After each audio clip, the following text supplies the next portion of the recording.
그래서 우리가 그 직지심체 요절이라는 것은 우리 청주의 그 어, 흥덕사라는 절과 관련이 있기 때문에 이 지역과 네, 관련된 그런 사실이고요. 그 다음에 여기 네, 조선의 전기에 지금 네. 조은을 담당하는 가흥창이 설치가 되었다 했습니다. 이거는 어느 지역을 말할까요? 우리가 이것을 알려면 조은이라는 것을 알아야 되는데 조은이 뭐지요? 네. 조은? 각 지방에 있는 특산물이나 그 물자를 그 서울로 올라올 때 그런 길 같은, 그렇죠. 그런 예, 예, 예, 제도를 조은 제도라고 예, 합니다. 그러면 예, 가흥창은 어디에 설치가 돼 있을까요? 가흥창. 가음창, 네. 음, 가흥창은 충주. 충주는 옛날에 그 오소경 중에서 네, 중원경에 해당이 되죠. 그래서 참고로 네, 이제 여기 5번과 같은 문제는 이 신라시대 때 우리 오소경이 있죠. 예, 네, 수도가 너무 한쪽에 치우치다 보니까 통일신라 때 이제 중요한 그런 지역에다가 작은 그 수도라고 해서 오소경을 설치를 합니다. 그런데 그 오소경에 관련된 문제예요. 그래서 여기 그 사료에 나타난 그 이거 신라 그 장적 민정문서는 그 서경 그 중에서 서원경에 관련된 문제이고요. 일본의 금강가야는 금강경에 관한 내용이고요. 그 다음에 양길이 독자적인 세력을 형성하였다. 이것은 원주는 북원경이지요. 그래서 네, 이거는 북원경에 대한 그런 설명이 되겠고, 그 다음에 그 여기에서 가흥창은 충주, 즉 중원경에 설치가 됩니다. 그래서 네, 이거는 중원경에 관한 내용이 되겠고요. 그 네, 다음에 이제 마지막으로 오원경 중에서 마지막 그 소경 그 이제 오소경 중에서 마지막 한 군데는 남원경이 있지요. 그래서 이제 네, 그 춘향전의 무대가 된 남원, 지금의 남원이 옛날에도 남원경이었습니다. 그래서 이건 남원경에 대한 설명이 되겠습니다. 그래서 여기 오소경 중에서 이 서원경과 관련이 있는 내용은 3번 직지심체 요절이 되겠습니다. 네, 그 다음에 6번 넘어가겠습니다. 네. 네, 어, 세미는 항상 칠량 오전으로 정하여 거둘 것. 각종 군포를 소민들에게 편중되게 부담시키지 말고 각 호마다 균등하게 부담시킬 것. 황국의 폐단을 없앨 것. 군역의 부족분을 보충한다거나 황국의 부족분을 보충한다는 명목으로 결렴하는 제도를 폐지할 것. 네. 음, 여기 어, 용호 한록이 네, 나와 있죠. 자, 네네네, 우리가 그 용호 한록이라는 책을 조금 이해를 해야 되는데, 이 용호 한록이란 책은 조선 후기에 문신 송근수라는 사람의 편저로 추정이 됩니다. 그래서 내용을 보게 되면 국내외 그 정치, 경제, 특히 이제 외교 관계를 중점적으로 기록한 책인데 네, 순조서부터 고종 중기까지의 일을 기록한 책이 용호 한록이에요. 그러면 일단 용호 네, 한록이라는 책 그 이름이 나왔을 때는 아 이것은 그 시기로 봤을 때 순조서부터 고종까지구나. 즉 19세기 세도 정치 시기에 있었던 모든 일들을 기록한 책이 용호 한록입니다. 예, 그러면 그 19세기에는 세도 그 정치 시기에는 우리가 굉장히 삼정의 문란이나 그런 그런 것 때문에 그 특징이 그 네, 농민들의 항쟁이 많이 일어났던 그런 시기가 되겠죠. 그래서 네네, 그것을 묻는 문제가 됩니다. 그래서 어, 이 보기를 보게 되면 한번 네, 예, 진행을 한번 해보실까요? 네, 임꺽정 등 도적의 출몰이 빈번하였다. 요거는 조선 중기, 영종 때, 그렇죠, 그렇죠. 예, 일어난, 네, 네. 그리고 삼정의 문란이 한거하여 농민들이 봉기하였다. 예, 네, 조선 후기 때 네, 산정이 19세기 때, 문란하였고, 네, 예, 농민들이 이렇게 봉기가 빈번하였다. 예. 네, 그리고 다음에, 사화가 여러 차례 일어나 살인이 피해를 입었다. 이것도 조선 중기 때 그렇죠. 중기 연산군부터 때죠. 네, 예, 중종, 네, 명종까지 명종까지, 예, 네, 네네 일어난 사건이고 그리고 정감독, 도참 등에 이용한 예언 사상이 널리 유행하였다. 예, 네, 조선 후기 때 이런 그 사상들이 예, 유행을 그렇죠. 하였습니다. 네, 네네. 네. 그래서 조선 후기 때의 사회적인 특징은 이 농민들의 봉기가 굉장히 많이 일어나고요. 여기는 네, 농민들의 봉기만 나와 있는데 또 그 홍경래의 난도 이때 일어나죠. 네네, 예, 예. 홍경래의 난, 서북지방에 홍경래의 난하고 그다음에 농민들의 봉기 그리고 그 여기에서 나온 그 농민의 그 요구 사항은 임술 그 밀란 때 철종 때 네, 임술 밀란 때에 그런 농민들이 어 저거 요구한 사항입니다. 그래서 네, 그런 특징에 대해서 묻는 문제가 되겠습니다. 조선 후기에. 네, 예, 예. 그다음에 7번 넘어가겠습니다. 네. 네. 국가로부터 과전을 지급받은 관리는 더 이상 농민에게서 조를 직접 거둘 수 없다. 이제부터는 관청에서 그 해의 생산량을 조사하여 조를 거둔 후 관리에게 지급할 것이다. 네. 요거 지금 이거는 이 관리가 네, 얘기한 네, 요거는 네, 뭘까요? 요거. 이건 뭐에 그 대한 얘기죠? 네. 직전법, 지금 보니까 조를 네, 여태까지 국가로부터 과전을 네, 지급받은 관리는 더 네, 이상 네, 농민에게서는 네, 조를 직접 거둘 수가 없다 했으니까 직전법에서 아, 이제 조를 영정법? 거두었는데 아, 아니요. 네, 영정법은 아니죠. 그러니까 이제부터는 네, 관청에서 나라에서 네, 이 네, 농민들한테 조를 거두어 가지고 그 월급을 관리들한테 녹봉으로 네, 지급할 것이다 네, 하는 그런 토지 네. 제도입니다. 이것을 이거 뭐라고 많이 할까요? 들어봤는데, 네네. 이건, 들어보셨죠? 네, 많이 들어봤는데, 네네. 성종 때 만든 관수 네. 관급제에 대한 내용입니다. 아, 관수환급제, 예. 네네, 그렇죠. 조선 때 우리 토지 제도를 보게 되면 이거 굉장히 중요한 내용이거든요. 조선 때에 우리 그 토지 제도의 그 변경되는 그 과정을 보게 되면 그 고려 말의 공양왕 때 우리 제일 먼저 과전법을 그 토지법으로 우리 네, 저거 설치를 하지요. 과전법을 제정을 합니다.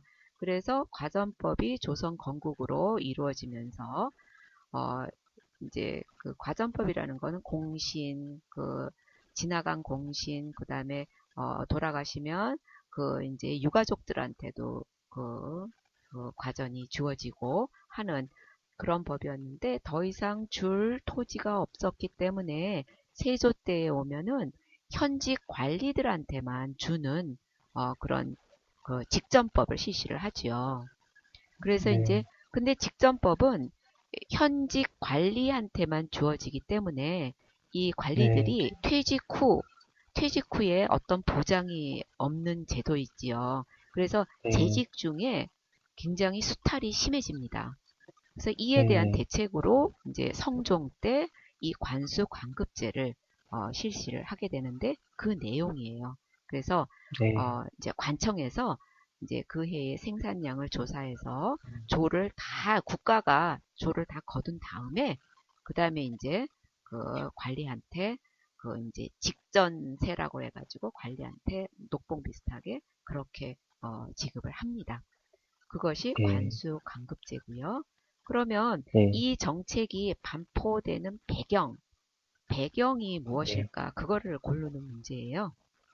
한번 네. 골라볼까요? 네, 1번 조세 급납파가 확산되었다. 조세 급납파는 조선 후기 때? 그렇죠. 예, 네, 그게 금납화가 된 것 같고, 네, 관리들의 수조권 남용이 심하였다. 예, 수조권 남용이 심하여서 네. 이런 이렇게 된 관수급제가, 거죠. 예, 네, 예, 그리고 불법적인 대립과 방군 수포가 성행하였다.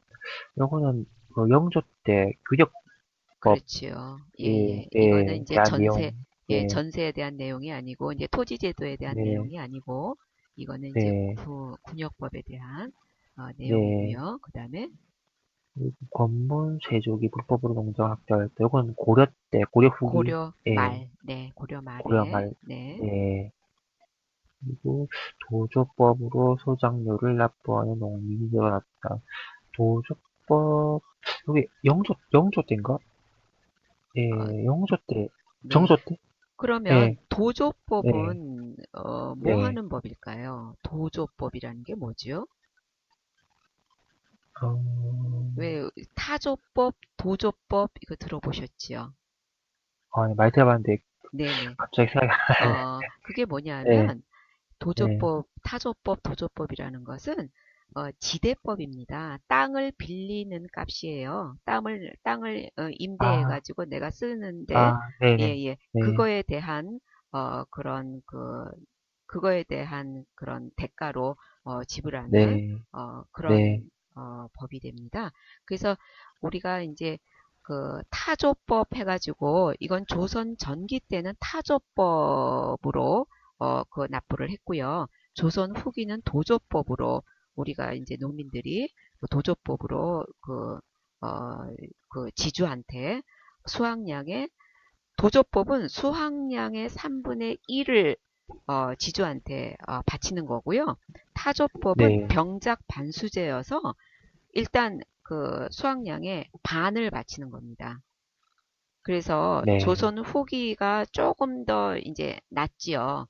이 내는 것이. 그래서 이거는 지대법에 관한 내용이 되겠고요. 그래서 이 관수관급제가 왜 실시가 됐는지 그런 배경으로는 그 관리들이 그 현직에 있을 때 그것을 수탈하느라고 수조권 남용이 심하였기 때문에 그거를 대응하기 위해서 대책으로 성종이 반포를 합니다. 그래서 7번의 답은 2번이 되겠네요. 네. 8번 넘어가겠습니다. 네, 네. 8번 좌의정 보실까요? 네, 체제공의 왕께 아래기를 평시 서로 하여금 30년 이내에 신설된 시절을 모두 혁파하게 하십시오. 그리고 형조와 한성부에 명하여 이기전 이후에는 금난정권을 행사하지 못하게 하십시오. 그러면 상인들은 자유롭게 매매하는 이익이 있을 것이고 백성들은 생활이 궁색하지 않을 것입니다. 라고 하였다. 이 왕이 여러 신하의 경우는 모두 그의 말이 옳다고 하였다. 이거는 그 정조 때 네, 세제공이 예, 네. 그 시장이 너무 이렇게 어, 막 어지러워진 걸 방지하기 위해서 유기전 제외한 금난 정권을 완전히 폐지시키는 신의 통상을 신의 통공에 대한 얘기인데, 신의 통공 네, 신의 통공에 대한 예, 얘기인데, 지금 네, 금난정권이라는 게 뭐죠? 네, 이게 금난정권이 아니고 예, 금난정권이에요. 예. 난전을 금할 수 난 있는 권리란 권리 뜻입니다. 예, 네네. 예. 이게 무슨 말이죠? 금난정권. 그러니까 금난 정권이 이게 뭐 음, 그, 그, 일단, 뭐, 그러니까 30년 이내에 신설된 그런 시전들인데, 이렇게 돈 많은 사람들이 이렇게 매점매석하고 이렇게 뭐 하는 거를 방지를 하기 위해서, 그런 세력들을 축출시키기 위해서 그런 게 아닌가. 음, 예, 예, 그게 아니고요. 이게 예, 유기전이라고 하는 것은 어용 상점이지요. 네, 그래서 예예 이게 난전이라는 것은 정말 그 우리 상인들의 그런 자유롭게 펼칠 수 있는 그런 그 시장을 난전이라고 합니다. 우리 네, 그러니까 백성들이 자유롭게 이제 네, 사상들이죠. 그 사상들이 자유롭게 시장을 그러니까 활동을 할 수 있는 그런 시장을 난전이라고 하는데 그 유기전 앞에다가 난전을 자꾸만 펼치게 되지요. 유기전은 어디에 있냐면 그 6조 앞에 쭉 유기전이 형성이 됩니다. 6조는 그 경복궁 광화문 앞에 큰 거리에 양옆으로 6조들이 이렇게 있게 관청 6조들이 있게 되는데 그 관청 앞에 이게 유기전들이 있게 되죠.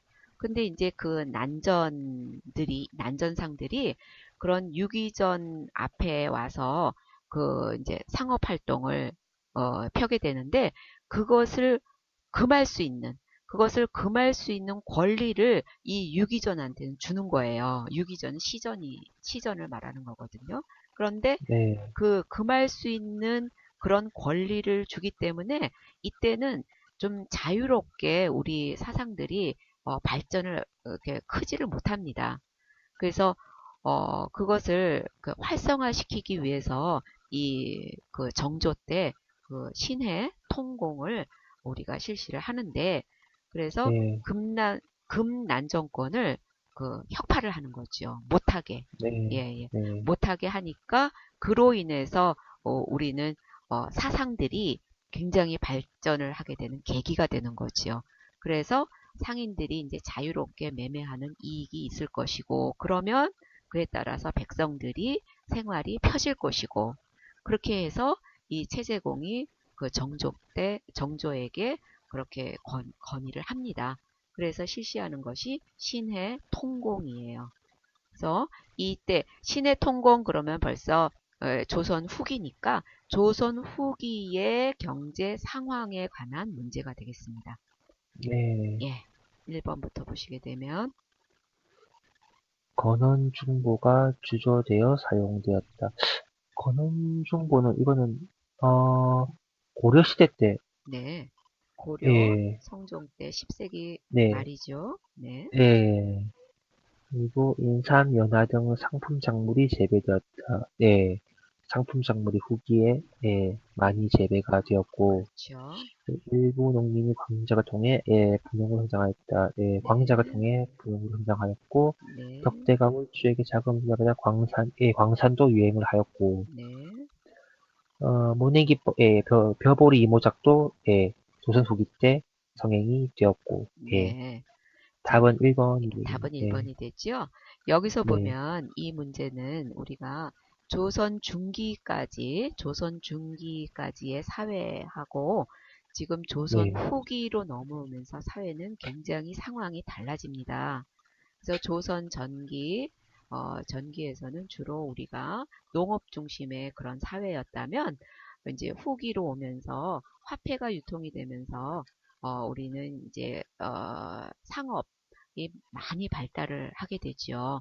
그래서 네, 네, 이 그 조선 후기에 그런 그 경제라든가 아니면 문화라든가 그런 것을 묻는 문제가 자주 출제가 되는데 그것은 여태까지의 조선 전기, 중기까지를 우리는 중세사회라고 봤으면 조선 후기서부터는 근세로 들어가는 그런 시점에 있는 거거든요. 그러니까 거기에 굉장히 사회 현상이 굉장히 변화하기 때문에 그것을 묻는 문제가 되겠습니다. 그래서 여기서 보면 이 이제 조선 후기에 그런 경제 상황을 묻는 문제가 되겠는데 그래서 2번에 상품 작물이 재배가 되었고 그 다음에 이제 광작을 통해서 이제 그 농민층이 분홍으로 성장을 하게 되지요. 그래서 이제 그 서민층이 이제 권력을 그 돈으로 양반을 사기도 하고 음, 그런 사회적인 현상이 일어나게 됩니다. 이것으로 해서 이제 계급 사회가 붕괴되는 그런 시점이 되는 것이 이것으로 보고 있는 학자들도 많습니다. 그리고 이제 이제 덕대라는 그런 어떤 그 직업이라 할까 그런 게 생겨가지고 이제 그 물주한테 자금을 받아서 광산을 운영하는 그런 현상이 일어나게 되고요. 그 다음에 농업 활동으로서도 보면은 굉장히 이제 모내기법, 이양법이죠. 이항법이 전국적으로 이제 확대가 돼서 우리가 이제 농산물의 그런 생산량이 갑자기 커지게 되니까 여기서도 이제 뭐 농민들의 그런 경제적인 그런 부를 형성하는 그런 현상이 일어나게 됩니다. 그래서 이 8번 문제는 이제 옳지 않은 옳지 않은 것을 고르는 문제인데 이 문제의 출제 의도는 조선 후기의 경제 상황을 알라고 내주는 그런 문제가 되겠습니다. 그래서 건원중보는 우리가 조금 전에 말씀하셨다시피 고려 시대의 네, 고려 성종때의 화폐예요. 10세기 말에. 네, 그런데 이제 두 종류가 있습니다. 철전도 있고요. 동전도 있고요.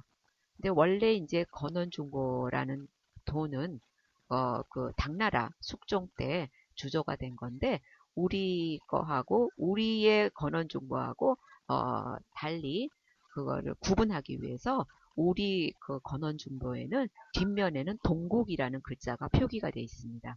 그래서 그것을 보고 아 이것은 고려 때의 건원중보구나 이것을 알 수 있습니다. 그래서 건원중보가 이제 고려 때 것이기 때문에 8번의 답은 1번이 되겠습니다.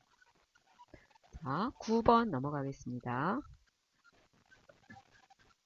무역항에 대한 설명으로 옳지 않은 것은 가. 조선 초에 무역소를 설치하여 여진과 교역하였다.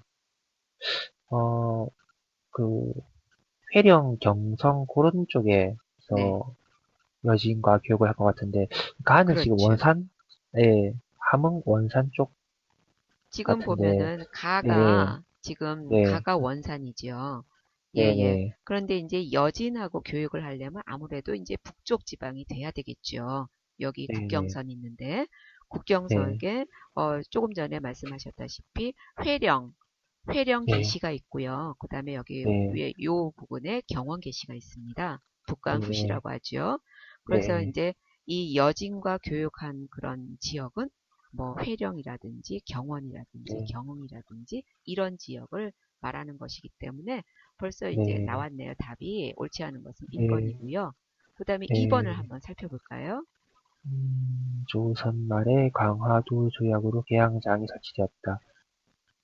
네, 강화도 조약, 일본 운요 사건으로 인해서 강화도 조약이 맺고 개항장이 강화도에 설치가 되었습니다. 네, 우리가 이제 그 네, 나 네, 지역은 어디죠? 나 지역. 강화도 제물포, 그렇죠. 네, 제물포, 네, 지금의 네, 네, 인천이죠. 인천. 네, 네, 네, 네, 인천을 네, 말하는 것이고요. 우리가 강화도 조약으로 개항장이 세 곳이 있는데, 어디죠? 인천, 그 다음에 강화도 조약에서는 인천, 그 다음에 원산, 원산, 그쵸? 부산, 그리고 네, 부산이 됩니다. 그래서 네, 여기 가는 원산을 나타내는 곳이고요.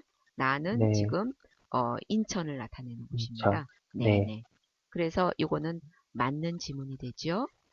네, 예, 그 다음에 다는 일, 그러면 여기 금강 하구에 네, 있는 곳이니까 다는 어디죠?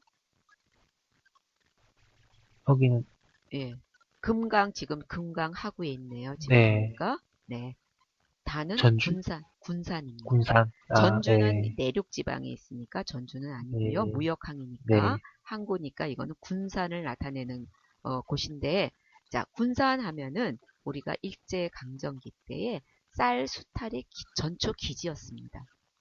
그래서 일제 강점기 때 제일 먼저 발달한 그런 항구가 인천도 아니고 군산이었습니다. 쌀을 수탈하기 위해서 군산에 커다란 그 정박 시설이라든가 그런 시설들을 해놓고 여기에서 쌀수탈 이 호남 평야의 그런 그 입구이기 때문에 이 군산을 잡았습니다. 그래서 일제강점기에 쌀수탈의 전초 기지였다. 이것은 군산을 말하는 것이에요. 그래서 맞는 내용이 되겠고요. 그 다음에 네. 라는 지금 라는 울산인데, 그렇죠. 네, 울산이죠. 네. 네, 네, 이슬람 이거는 상인이, 맞죠. 네, 네네. 네, 들어옵니다. 예, 이것은 그리고 맞는 가는 내용이죠. 부산인데, 예, 네. 이게 후기 때 일본과 이게 개시 무역이, 네. 이루어졌습니다. 네, 네, 그렇죠. 계시고요.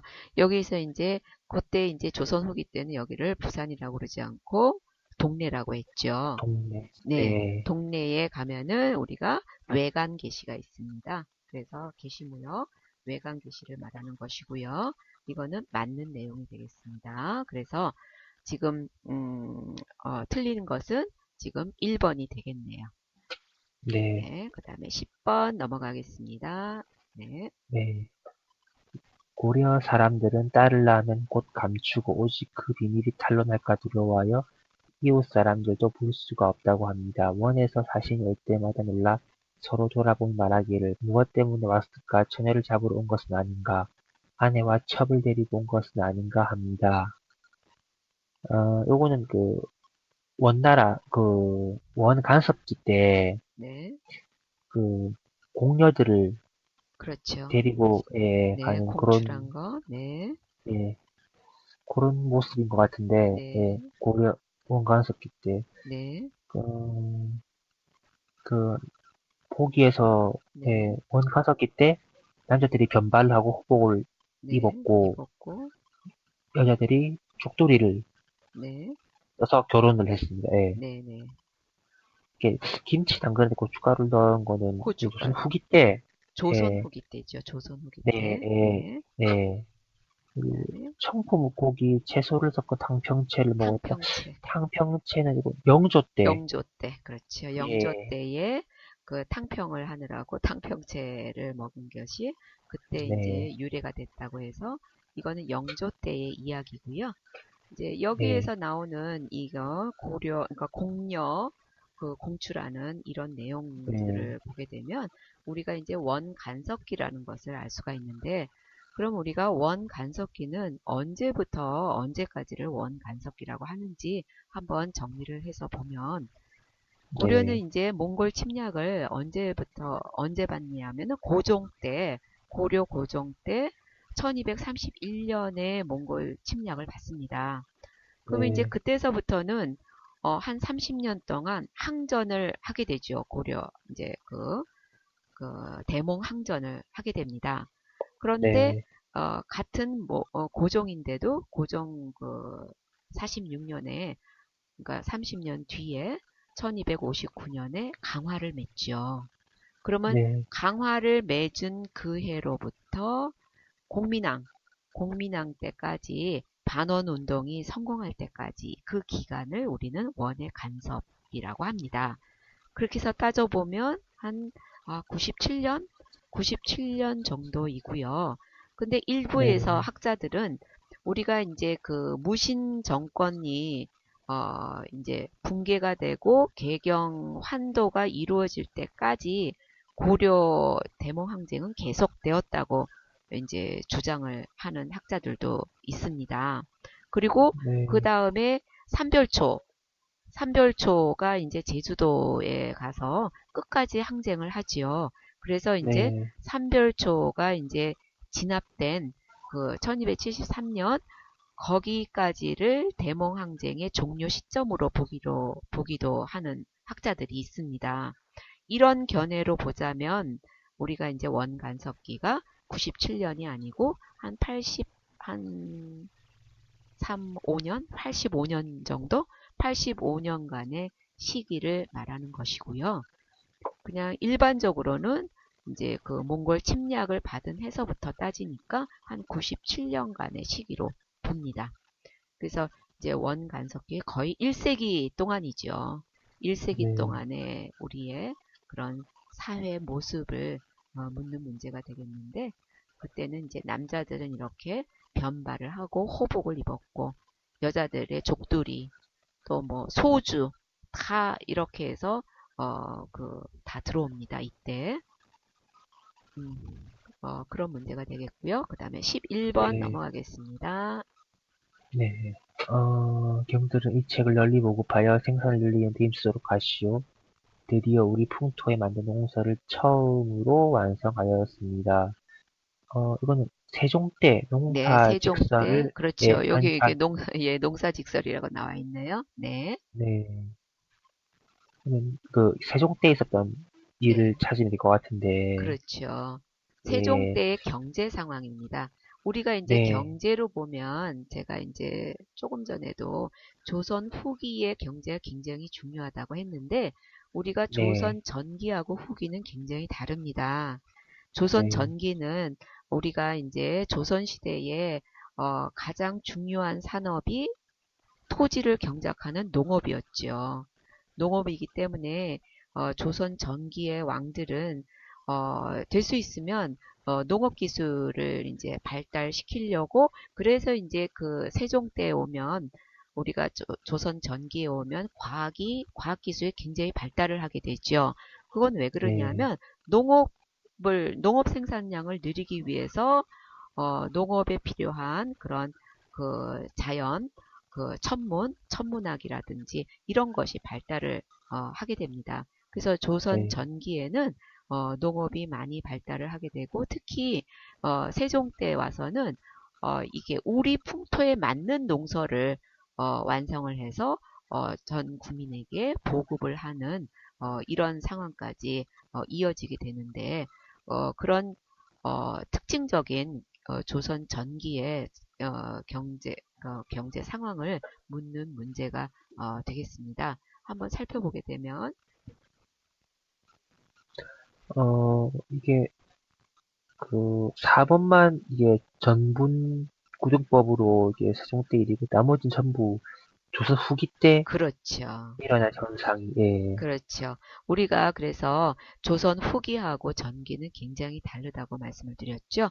조선 네, 후기는 주로 이제 이런 상업이라든지 상업이 발달을 하고 농업에서는 이렇게 상품 작물, 그다음에 또 뭐 기호품들, 그다음에 이양법 확산, 광작이 늘어나고 이런 것들이 생기는데 상업도 이제 막 개시 후시가 막 발달을 하고요.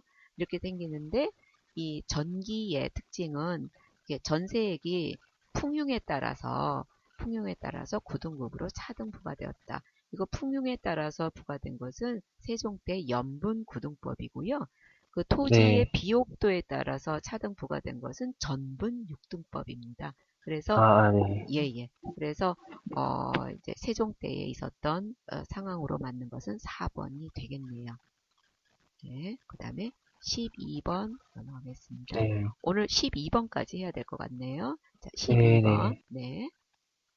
네, 양력을 절반으로 줄이라고 명하였다. 왕이 말하기를 호포나 결품도 모두 문제점이 있다. 이제는 한 필로 줄이는 것으로 온전히 돌아갈 것이니 경들은 한 필을 줄인 대책을 강구하라. 네, 요거는 균역법.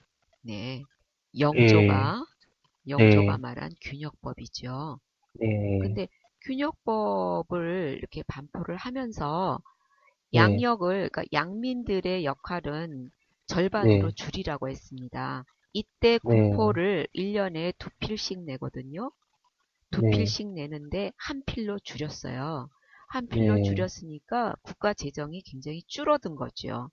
그래서 네, 그 줄어든 국가 재정의 대책을, 대안책을 신하들한테 강구하라고 영조는 말을 합니다.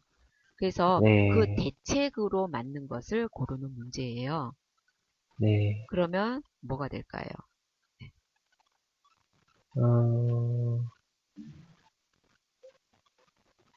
어, 원납전을 내도록 하였다. 원납전은 언제 내는 원납전, 거죠? 네. 원납전? 원납전은 조선 후기 당호전하고 때? 같이. 아니요. 그 흥선문? 흥선대원군. 아니, 네, 네, 흥선대원군이 경복궁을 중건할 때 예, 당백전하고 원납전을 예. 내지요. 네. 그 다음에 그리고 토산물 토산물 대신 대신 쌀을 쌀로 납부. 납부하게 하였다. 쌀로 납부하게 하는 이것이 거, 예, 예, 맞는 대동법이죠. 것 같은데. 네. 아니, 예. 이것은 대동법이죠. 아, 네, 특산물 대신 쌀을 납부하게 한 것은 대동법입니다. 이것은 이게 균역법하고 다른 네. 거지요. 그리고 음, 네, 토지 한 결당 이두의 결장미를 거두었다. 네. 뭐, 좀 영정법인가? 아니요. 아니, 영정법을 굉장히 좋아하시는 것 같아요. 아, 아까서. 아니, 익숙해가지고 영정법이, 예. 네네. 영정법이 아, 네. 익숙하죠. 아, 네. 영조 하면 영정법이 떠올라가지고. 아, 영조가 영정법이 아닌데. 아, 아닌가요? 네. 네네. 어, 영정법은, 네, 명종인가? 이게 이제 그 세액을, 네. 사두로 이렇게 정액으로 정해둔 것을 영정법이라고 합니다. 전세를. 아, 예, 네. 예. 1년에, 이제 납부할 수 있는 그 액수를, 사두, 네, 예, 예, 곡식 사두로 정하는 것을 영정법이라고 하고요. 여기서 네, 보면은 1결당 2두의 결장미라고 했습니다. 결장미. 이게 뭐냐면 이게 균역법을 반포를 하게 되지요.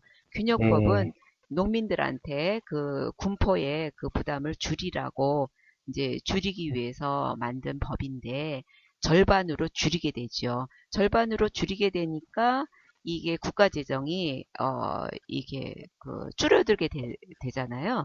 그러면 그 네, 줄어들게 되는 그것을 그러니까 대안으로 우리는 네, 양반들한테 그러니까는 지주들한테 그 양반이라고 할 것도 없이 토지를 갖고 있는 지주들한테 이두식의 결장미를 거두는 거지요.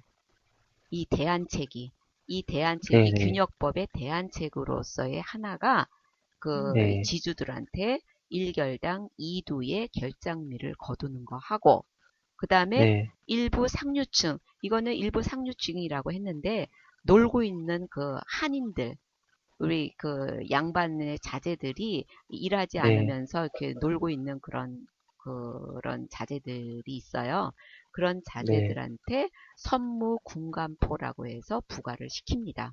이것이 이렇게, 반으로 줄인 이제 결포의 대책으로 나타나는 방안이에요. 이것이. 결장미하고 네, 선무공감포. 네. 그래서 네, 디귿과 리을이 맞는 내용이 되겠습니다. 네. 네, 네.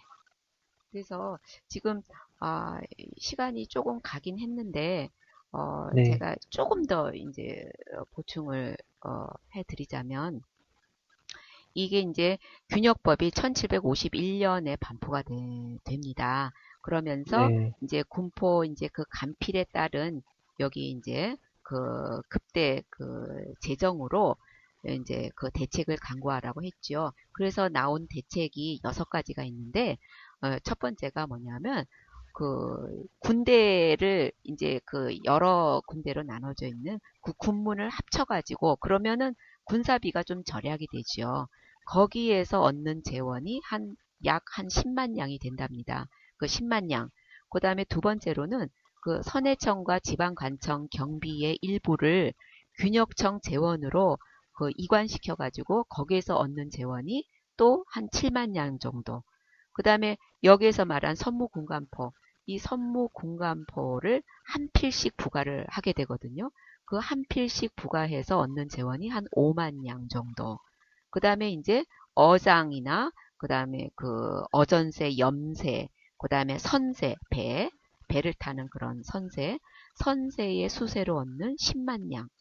그 다음에 이제 여기서 결장미가 이제 이두를 내거나 아니면 돈으로 오전씩을 부과를 시키는데 거기서 얻는 것이 제일 큽니다. 그래서 그것이 한 40만 양 정도. 그 다음에 여섯 번째로는 지방관들이 그러니까는 사적으로 쓰던 그 은결들이 있어요. 그런 사적으로 쓰던 그런 그 돈이 있는데 그 돈을 국가 수입으로 바꾸어서 얻는 그 5만 양 합해가지고 모두 그 80만 양을 부족 재원으로 마련을 어, 한 기록이 있습니다. 그래서 균역법이 영조 때 반포가 되면서 그거에 대한 그 결작에 대한 그런 그 방안으로 내놓은 것이 양반들한테 받는 결장미하고 선무공간포가 있다는 거 요거를 정리를 좀 해두시면 좋을 것 같습니다. 이거 중요한 내용이거든요. 그래서 네, 예, 꼭 나오는 문제이기 때문에 요거를 정리를 해두시면 좋을 것 같습니다. 예, 오늘은 그러면 여기까지